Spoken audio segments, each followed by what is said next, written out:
әлбетте офлайн форматы, себебі бұл кезде біз оқытушылармен тығыз қарым-қатынаста бола отырып, олармен зертханалық жұмыстар жасап, өз көзімізбен сол зертханалық жұмыстарды көріп, оқуға толық қаныға аламыз деп ойлаймын.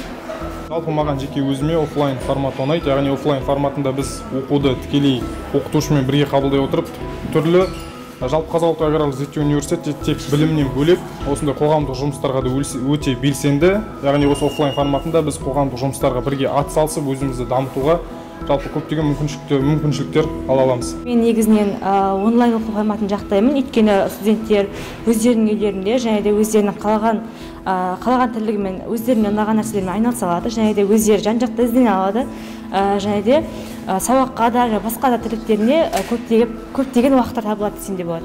Негізінде маған онлайннан қарағанда офлайн режим негізі дұрыс деп санаймын мен.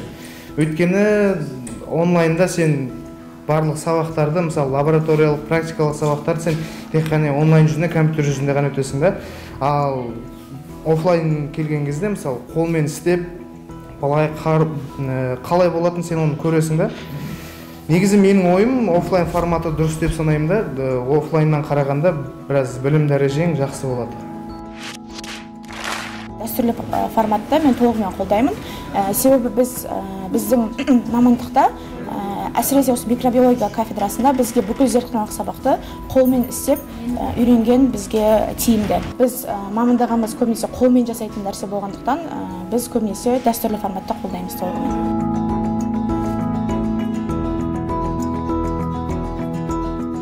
Өте қуаныштымын, себебі адамға ең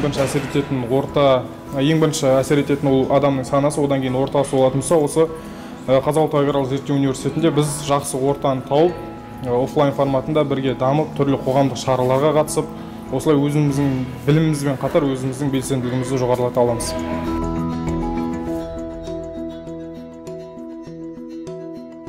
Есте қаларлық жағдайлар, оқиғалар олар Байсеркеге барған кезде, Байсерке агроға барған кезде, сол жерде жануарларды көріп, сиырларды көріп, солармен танысып,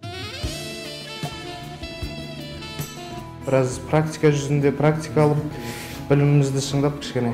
Сол кездер есте қалды, балалармен бірге, студенттермен, группаластармен, шаралар КВН. Күш білімде. Бір жылдан аса онлайн форматта білім алған жастарымыз қаңтардың 7-сінен бастап дәстүрлі оқу форматына көшті. Тіпті университет қабырғалары да жас болашақ мамандарды сағына күткендей.